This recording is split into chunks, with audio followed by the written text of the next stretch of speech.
T V کے علاوہ کسی اور طرف نہیں جاتے. اس میں ہینڈ پریکٹس ہے, اس میں زنا ہے, اس میں بد نظری, فحش فلمیں دیکھنا انٹرنیٹ پر, یہ سب چیزیں آ گئی. ایک ہی راستہ آپ کے پاس, وہ کیا ہے؟ شادی. تبھی ہم شادی کرتے رہتے ہیں. اچھا, یہ جو شادی والا ایسا راستہ ہے, آپ فحش فلمیں دیکھو گے, کوئی رکاوٹ نہیں بنے گا اس میں, بن ہی نہیں سکتا. اتنے وسائل آج کل لوگوں کے پاس ہیں. موبائل ہے, کمبل میں فلم چلا دے, کون دیکھ رہا ہے؟ تو واش روم میں جا کے فلم چلا دے, کون دیکھ رہا ہے بھائی؟ اتنے راستے, ابا کہاں تک نگرانی کرے گا؟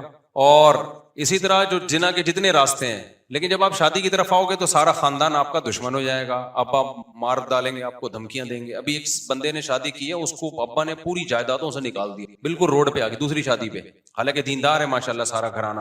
تو اس لیے میں شادی کرتا رہتا ہوں کہ شادی میں رکاوٹ بہت ہے. اور اس زمانے میں شادیوں کے بغیر برائی سے بچنا بہت مشکل ہے, کیونکہ کھا تو رہے ہو نا اسی اسپیڈ سے. کوئی ویڈیو دیکھ لیتے ہو, کوئی فحش چیز آ جاتی ہے, ایک دم جذبات بھڑکتے ہیں. آپ نظر کی حفاظت تو فرض ہے, لیکن بہت سی جائز چیزوں میں بھی بری چیزیں آ جاتی ہیں. تو جذبات تو کنٹرول میں نہیں ہوتے. پھر تو حلال ہوگا تو انسان اپنی جو ہے نا خواہشات کی تسکین کرے گا, حلال نہیں ہے تو پھر گند میں منہ مارے گا جا کے. تو اس لیے شادی وادی میں کسی کی پرواہ نہیں کیا کرو, کر کے بتا دیا کرو ہو گئی ہے, جو کھڑنا ہے اکھڑ لو. جس بندے نے دوسری شادی کی نا, اس کے جائیدادوں سے نکال دیا, آیا تو بیچارہ وضو کر رہا, ایسا لگ رہا تھا یتیم ہے کوئی. تو کسی نے مجھے کہا اس کے کوئی ذرا تسلی دیں بیچارہ. میں نے کہا بیچارہ کیا, ایک اور کر, جس کی دو ہوتی ہیں بیچارہ ہوتا ہے وہ. بولو بیچارہ کہاں سے ہو گیا؟ تیرے پاس تو دنیا کی سب سے بڑی نعمت ہے بھائی. بیچارے تو وہ ہیں جو ایک بھی نہیں ہے, یہ ایک ہیں بہت عرصے سے. اب کیا خواتین غصہ کر جاتی ہیں, تو وہ بھی بیچارے نہیں ہیں, لیکن جس کی دو ہیں وہ تو بیچارہ ہے ہی نہیں. تو میں نے کہا تجھے تو اللہ نے دنیا کی سب سے بڑی نعمت دی ہوئی ہے, دو ہیں. اور میں نے کہا ٹینشن جب ہوگی جب تیسری نہیں کرے گا تو غم میں گھلتا جائے گا کہ میرے ابا نے جائیداد سے نکال دیا, میرے ابا نے یہ کیا. تو اب جب ایک کام کر لیا ہے نا, تو پھر بھرپور طریقے سے کرو. بدماشی بولو, میں آپ نے نکال دیا نا جائیداد سے, آپ نے کر دیا, ایک اور کر. موسٹ وانٹڈ جب تک نہیں بنو گے, جب تک یہ ٹینشن ختم نہیں ہوگی. اب اس ٹینشن کو انجوائے کرنا سیکھو, کیونکہ اب ساری زندگی یہی ذلت میں رہو گے. سمجھ میں آ رہی ہے بات؟ تو میں نے کہا اب اسی کو کیا کرو, انجوائے کرو. ایک دفعہ بدنام تو ہو گئے ہو نا, چھاپ تو لگ گئی ہے, پڑیا تو نکل آئی ہے جیب سے, اب اسی کو بزنس بناؤ, ٹھیک ہے نا. اچھا بھائی مفتی صاحب, اگر قبرستان میں مردے نہیں سنتے تو ہم قبرستان میں داخل ہوتے ہوئے سلام کیوں کرتے ہیں؟ اپنے فائدے کے لیے کرتے ہیں تاکہ ہمیں عبرت حاصل ہو. باقی فرشتے مرد تک پیغام پہنچا دیتے ہوں گے. وسیم بھائی نے سلام بھیج, وہ تو شکر ہے ان کا پیغام فرشتے ہم تک نہیں پہنچاتے. بس یہاں سے یہ ون وے ہے, سمجھ رہے ہو نا, یہاں سے پیغام جاتا ہے, وہاں سے آنا شروع ہو گیا نا تو ٹینشن میں آ جاؤ گے. کسی دن وہاں سے محبت بھرا پیغام آ گیا کہ میں آپ کو بہت یاد کر رہا ہوں, آپ کے بغیر اچھا یہاں سے پیغام جاتا ہے. بس مفتی صاحب اہل حدیث کہتے ہیں کہ دیوبندیوں کی کتاب فضائل اعمال شرک اور بدعت سے بھری ہوئی ہے, اور یہ لوگ کرامت پر یقین رکھتے ہیں. کرامت کسے کہتے ہیں؟ اگر فضائل اعمال اور فضائل صدقات شرک سے بھری ہوتی تو سارے تبلیغی قبر پرست ہوتے, شرک کر رہے ہوتے, مزاروں پہ قوالیاں ہوتی, دھمال ہوتے, قبروں سے جا کے مانگ رہے ہوتے. فضائل اعمال پڑھنے والے اپنے عمل سے بتا رہے ہوتے ہیں کہ یہ توحید سے بھری ہوئی کتاب ہے, شرک کا اس سے کوئی تعلق نہیں ہے. سمجھتے ہو عمل کیا ہو رہا ہے, نظر کیا آ رہا ہے؟ آپ کہہ سکتے ہیں اس میں تو کرامتوں کے بہت سارے واقعات ہیں, تو کرامت شرک نہیں ہوتی, کرامت عین توحید ہے. اس لیے کہ کرامت کرنے والا کون ہوتا ہے؟ اللہ. جب اللہ کر رہا ہے تو کسی بزرگ کے ہاتھ پہ کرے یا کسی کے ہاتھ پہ بھی کرے, کرنے والا کون ہے؟ دیکھو معجزہ نبی کے ہاتھ پہ صادر ہوتا ہے. دو انتہائیں ہیں. عیسائیوں نے کیا کیا, جب انہوں نے دیکھا کہ حضرت عیسیٰ مردوں کو زندہ کر رہے ہیں, اور حضرت عیسیٰ پرندے کو کا وہ بناتے ہیں, ایک مٹی کا پرندہ پھونک مارتے ہیں, وہ اس میں جان پڑ جاتی ہے, تو عیسائی ایک طرف گمراہی کا شکار ہو گئے. انہوں نے کہا یہ کام کون کر رہا ہے؟ عیسیٰ کر رہے ہیں. لہذا انہوں نے عیسیٰ ہی کو خدا بنا لیا, عیسیٰ ہی کو اللہ کا حصہ بنا لیا, عیسیٰ سے مرادیں مانگتے ہیں. یہ بھی گمراہی ہے. کچھ لوگ دوسری طرف گمراہ ہوئے, انہوں نے کہا یہ عیسیٰ کر ہی نہیں سکتے, یہ ممکن, یہ جادو ہے. یہ کیا ہے؟ یہ جادو ہے. انسان کے بس میں تو یہ ہے ہی نہیں. جیسے فرعون نے جب موسیٰ کی لاٹھی کو سانپ بنتے دیکھا تو فرعون نے کیا کہا؟ یہ جادو ہے. موسیٰ کہہ رہے ہیں بھائی یہ میں نہیں کر رہا, یہ کون کر رہا ہے؟ اللہ. فرعون نے کہا اٹ ازنٹ پاسبل, یہ ممکن ہی نہیں ہے کوئی معجزہ صادر ہو جائے. تو جو لبرل اور سیکولر لوگ ہیں وہ پیغمبروں کے معجزوں کا انکار کرتے ہیں اور کہتے ہیں یہ پاسبل ہی نہیں ہے. حالانکہ پاسبل کیوں نہیں ہے؟ بالکل پاسبل ہے, اس لیے کہ پیغمبر نہیں کر رہے بلکہ کون کر رہا ہے؟ اللہ کر رہا ہے. جب اللہ کر رہا ہے تو اللہ کے لیے تو کوئی چیز ناممکن ہے ہی نہیں. میں سمجھا پا رہا ہوں اپنی بات؟ تو جس بیس پہ سیکولر اور لبرل لوگوں نے پیغمبروں کے معجزوں کا انکار کیا نا, تو اسی بیس پہ مذہبی لبرل لوگوں نے کرامتوں کا انکار کیا ہے. جیسے پیغمبروں کے ہاتھ پہ معجزے صادر ہوتے ہیں, ایسے ہی اہل اللہ کے ہاتھ پہ کرامتیں صادر ہوتی ہیں، اور یہ قرآن سے ثابت ہے۔ حضرت مریم علیہ السلام کیا پیغمبر تھی؟ بولو، بغیر شوہر کے بیٹا ہوا کہ نہیں ہوا؟ تو اس کو معجزہ کہیں گے یا کرامت کہیں گے؟ معجزہ نہیں کہیں گے، بلکہ کیا کہیں گے؟ کرامت کہیں گے، کیونکہ معجزے کس کے ہاتھ پہ ہوتے ہیں؟ پیغمبروں کے۔ یہ کیا ہے؟ یہ کرامت ہے۔ سلیمان علیہ الصلوۃ والسلام دربار میں بیٹھے ہوئے ہیں اور کہہ رہے ہیں یا ایھا الملأ ایکم یاتینی بعرشھا قبل ان یاتونی مسلمین، اے درباریوں، ملکہ سبا کا اتنا بھاری تخت کون اٹھا کے لائے گا؟ جن نے کہا میں لے کر آؤں گا۔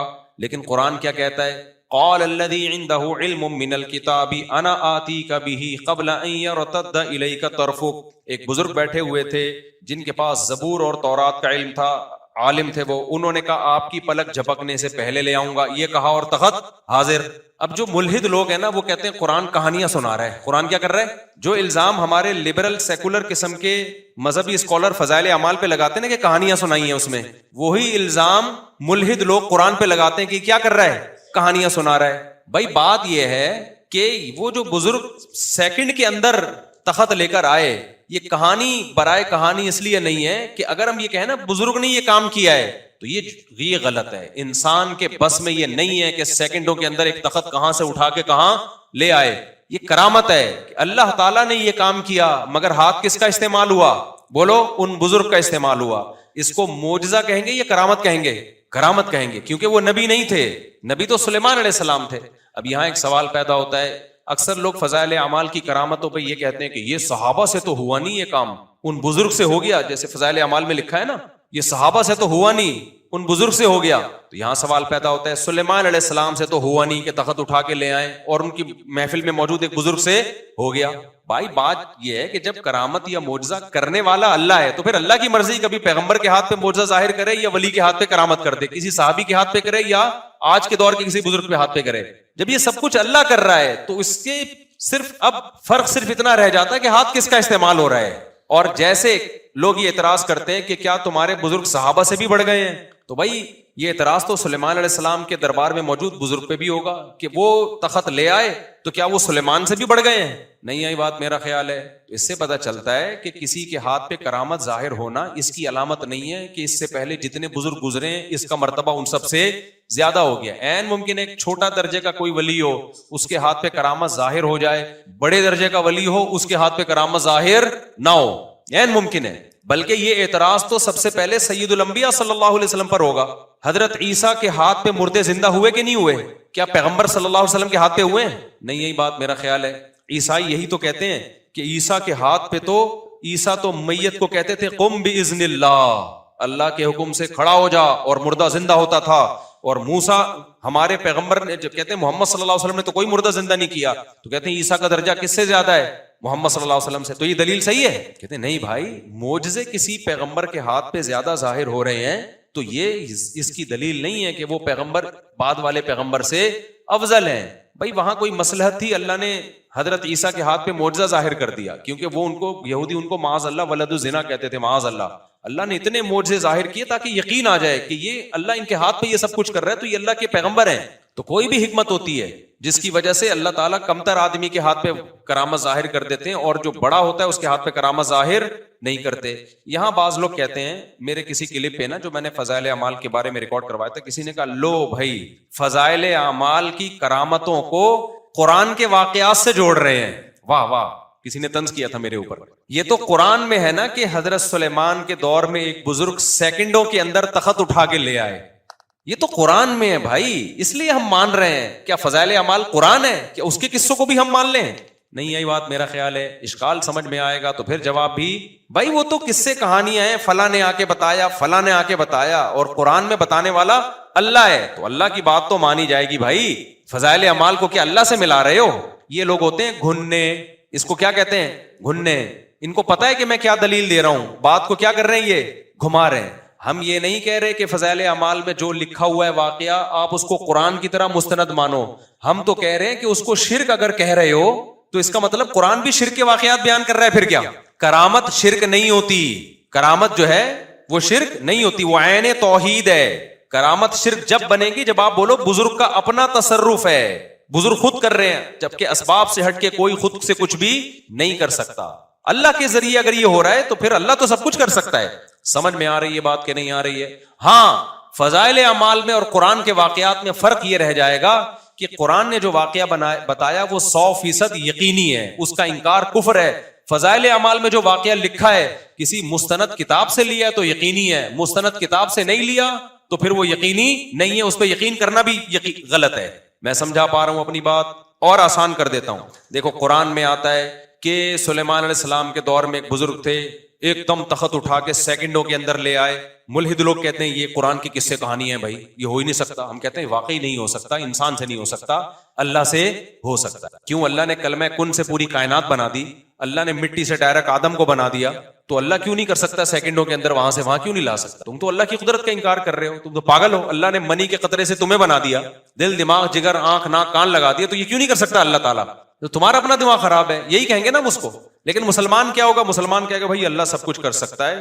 تو چونکہ قرآن میں یہ لکھا ہوا ہے کہ سلیمان علیہ السلام سیکنڈوں میں تخت اٹھا کے لے آئے تھے، اللہ نے کہا ہے تو میں کیا کروں گا؟ مان لوں گا. وسیم بھائی کے کہنے سے میں نہیں مانوں گا.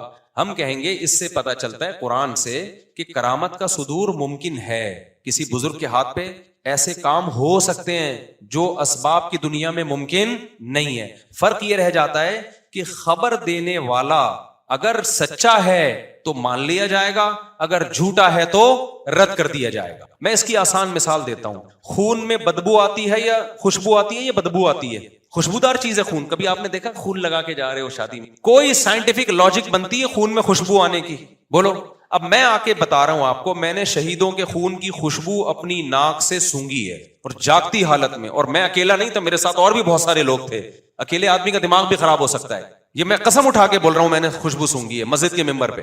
اب میں آ کے کسی کو بتاؤں اپنے دوست کو کہ یار فلاں جگہ ایک صاحب شہید ہوئے، ایک عالم شہید ہوئے، 6 مہینے بعد یا اس وقت بھی ان کی میت سے ان کے بلڈ سے خوشبو آ رہی تھی.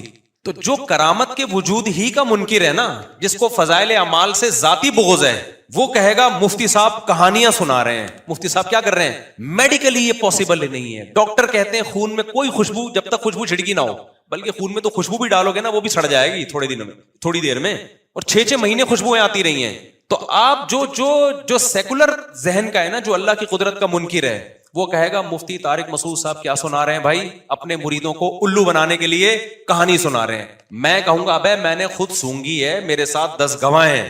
تو جس کو یہ غالب گمان ہو کہ مفتی صاحب جھوٹ نہیں بولتے، وہ پھر بھی یقین نہ کرے نا اس خبر پر، تو اس کا مطلب کیا ہے کہ وہ اللہ کی قدرت کا منکر ہے. وہ یہ سمجھ رہا ہے کہ اللہ شہیدوں کے خون میں خوشبو پیدا کر ہی نہیں سکتا، کیونکہ میری باقی تو ہر جگہ وہ تصدیق کرتا ہے. میں نے 4 شادیوں کی بات کی، اس نے مان لیا.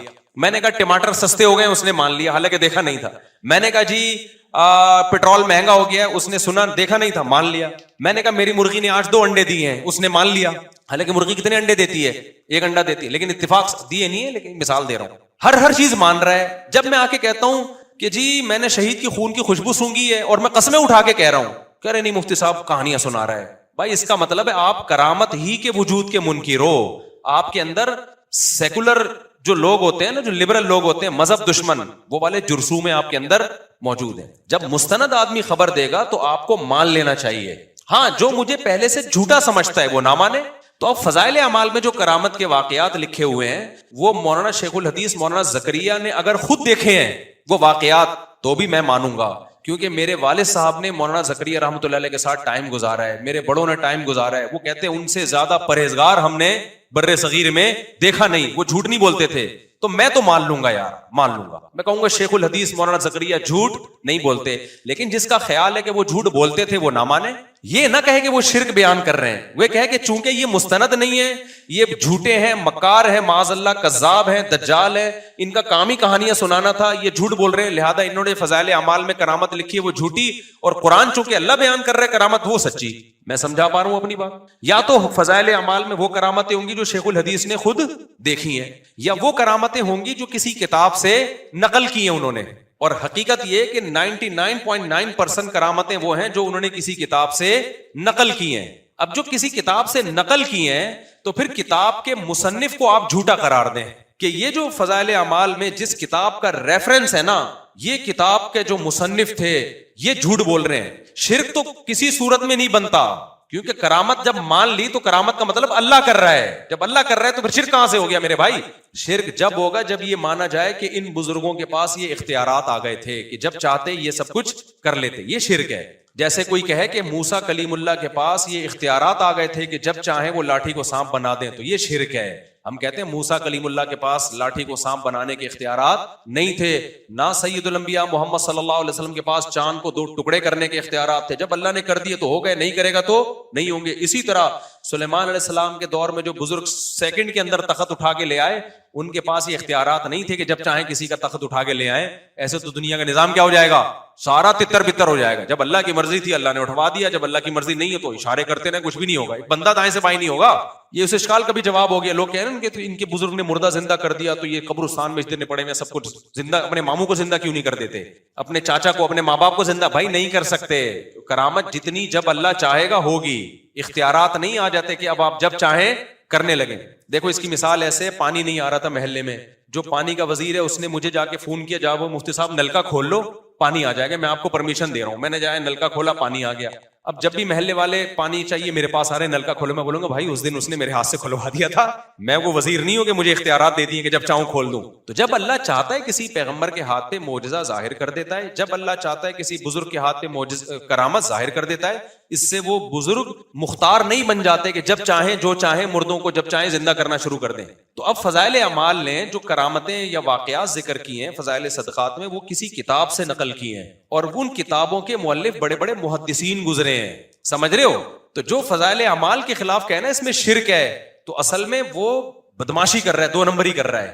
آپ اس کو بولو فضائل اعمال میں جس کتاب کا ریفرنس ہے, ان میں بعض دفعہ کوئی صحیح بخاری کا راوی آئے گا, کوئی ہو سکتا ہے صحیح مسلم کا راوی آ رہا ہو, اس میں محدثین میں ہو سکتا ہے کوئی بہت بڑے مجتہد فقیہ آ رہے ہوں, آپ بولے یہ انہوں نے شرک بیان کیا ہے. تو فضائل اعمال یا شیخ الحدیث یا دیوبندیوں کے خلاف کلپ مت بناؤ, ان محدثین ان بزرگوں کے خلاف کلپ بناؤ جنہوں نے ان کتابوں میں وہ کرامتوں کے واقعات لکھے ہوئے ہیں. این ممکن ان میں امام بخاری بھی آ رہے ہوں, امام مسلم بھی آ رہے ہوں, کرامتوں کے تو سب نے واقعات بیان کیے ہیں. لیکن یہ مجال ہے, یہ زہر کا پیالہ پی لیں گے, اس کتاب جس کا فضائل اعمال میں ریفرنس ہوگا اس کتاب کے مصنف کا کبھی نام بھی نہیں لیں گے. یہ سارا نزلہ کس پہ گرائیں گے؟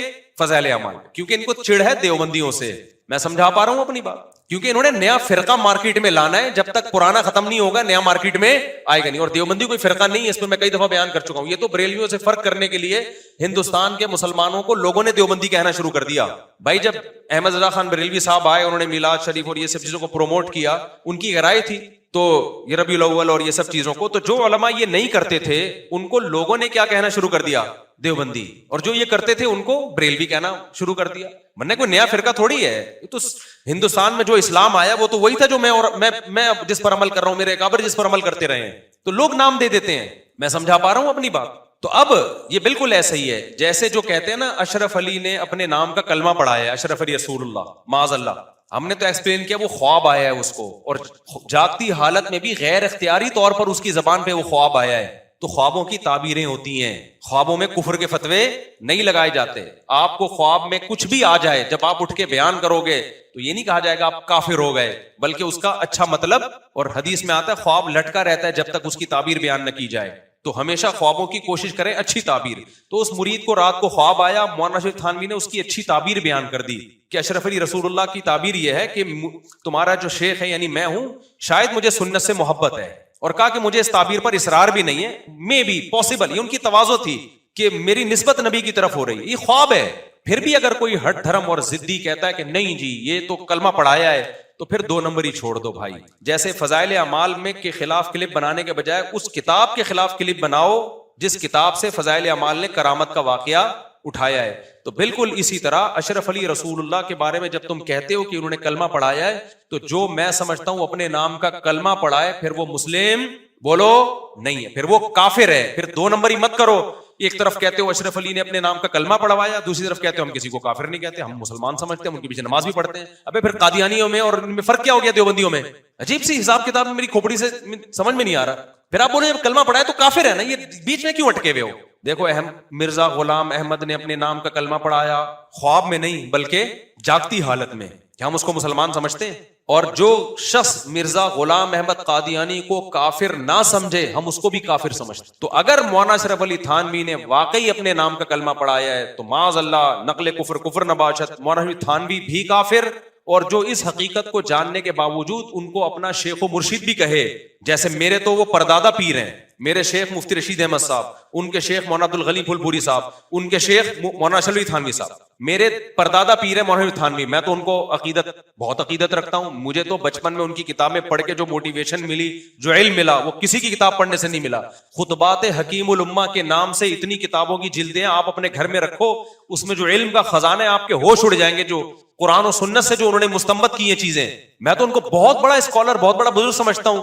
تو میں پھر اسلام سے خارج ہوں میرے بھائی کہ ایک آدمی اپنے نام کا کلمہ پڑھا رہا ہے اور میں اس کو صرف عام مسلمان نہیں بلکہ اللہ کا ولی مان رہا ہوں. اور میں جیسا ہوں, ہمارے جتنے بھی لوگ ہیں سب یہی کرتے, ان کے بارے میں یہی عقیدہ ہے کہ بہت بڑے بڑے بزرگ تھے وہ, تو وہ سارے اسلام سے خارج ہونے چاہیے. ان سب کے پیچھے نماز جائز نہیں ہونی چاہیے. لیکن عجیب بات ہے یار, ایک طرف آپ کو کہتے ہو اپنے نام کا کلمہ پڑھایا اور دوسری طرف کہتے ہو ہم ان کو مسلمان سمجھتے ہیں. تو مرزا میں اور ان میں کیا فرق ہے بھائی؟ اگر آپ کہتے ہو کہ نہیں اصل میں ہم کفر کا فتویٰ نہیں لگاتے, احتیاط کرتے ہیں, تو مرزا کے بارے میں بھی احتیاط کر لو نا. مرزا غلام احمد قادیانی کے بارے میں بھی کیا کر لو, احتیاط. اگر آپ کہتے ہو اس کے بارے میں احتیاط اس لیے نہیں کرتے کہ کورٹ نے اس کو قادیانیوں کو کافر قرار دیا ہے, اس کا مطلب اگر کورٹ قادیانیوں کو کافر قرار نہ دیتی تو پھر آپ کی نظر میں وہ کیا تھے؟ یعنی کافر بنانا نہ بنانے کا رائٹ کورٹ کے پاس آ گیا ہے کیا؟ آج کورٹ کہہ دے عیسائی مسلم ہے تو ہم مسلمان مان لیں گے کیا اس کو؟ اور اگر آپ کہتے ہو نہیں جی مرزا غلام احمد قادیانی میں اور مولانا تھانوی کے کلمہ پڑھانے میں فرق تھا, تو وہ فرق پھر آپ کے ذمے ہے. آپ کہتے ہو نا وہ فرق تھا جس کی وجہ سے ان کو ہم کافر کہتے ہیں اور ان کو ہم کافر نہیں کہتے, تو وہ کیا فرق ہے وہ آپ پھر بتا دیں کہ دونوں کے کلمہ پڑھانے میں فرق کیا ہے. تو پھر آپ ایکسپلین کر دیں, جب آپ اگر ہو سکتا ہے آپ جو ایکسپلین کریں وہ بالکل صحیح ہو, اور لوگ کہیں پھر تو گلی ختم ہو گئی بھائی جب آپ یہ تعویل کر رہے ہیں. تو میں سمجھا پا رہا ہوں اپنی بات. تو یہ منجن ہے, منجن آج کل مارکیٹ میں نا توحید کے نام پہ بھی منجن بکتے ہیں. تو کرامت کا توحید سے شرک سے کوئی تعلق نہیں ہے, کیونکہ کرامت میں کانسیپٹ یہ ہے کہ اللہ کر رہا ہے. آپ کہہ سکتے یہ بزرگ کے ہاتھ پہ کر رہا ہے تو آپ بزرگوں سے مانگے, بھائی بزرگوں سے پھر بھی نہیں, اللہ نے اس دفعہ کر دیا اگلی دفعہ ہو سکتا ہے نہیں کرے. اللہ بولے کہ کیوں کروں بھائی میں, جیسے عیسیٰ ابن مریم مردوں کو زندہ کرتے تھے لیکن اللہ کہتے ہیں کھانا کھاتے تھے, بھوک لگتی تھی تو آسمان سے نہیں رزق اترتا تھا, کھانا کھاتے تھے. جو کھانا کھانے کا محتاج ہوتا ہے وہ حاجت روا اور مشکل کشا نہیں ہوتا. تو ہم بھی کہتے ہیں فضائل اعمال میں جو کرامت لکھی ہے فلاں بزرگ نے یہ کر دیا وہ کر دیا, تو وہ بزرگ تھوڑی, وہ تو اللہ کر رہے ہیں, لہذا ان بزرگوں سے نہیں مانگا جائے گا. اور فضائل اعمال نے صرف یہ دعویٰ نہیں کیا, پریکٹیکل کر کے دکھایا ہے, تبھی کوئی تبلیغی آپ کو قبر سے مانگتا ہوا نظر نہیں آئے گا. حالانکہ صبح شام وہ کرامتوں کے قصے پڑھ رہے ہوتے ہیں مگر سبحان اللہ کہہ کے تعریف کس کی کر رہے ہوتے ہیں؟ اللہ کی, کہ اللہ اتنا طاقتور ہے. تو جو ذہن بن رہا ہے وہ توحید کا بن رہا ہے, وہ شرک کا نہیں بن رہا. ایک اہل حدیث آئے اور کہنے لگے یہ علماء دیوبند جو ہے نا شرک پھیلاتے ہیں. میں نے کہا کسی دیوبندی کو بتا دو جو قبر سے جا کے مانگتا ہو. اگر علماء دیوبند مشرک ہوتے تو میں مشرک ہوتا. میں نے کہا ہمارے اکابر کی قبریں دیکھ لو, ایک بالش سے اونچی کسی کی قبر نہیں ہے اور کوئی پکی قبر نہیں ہے. دارالعلوم کرنگی میں چلے جاؤ, مفتی محمد شفیع صاحب رحمۃ اللہ علیہ کی قبر, مفتی رفیع عثمانی صاحب کی قبر, ایسا پرسکون قبرستان ہے, سادہ مسکین سی قبریں, اتنے بڑے بڑے علاموں کی.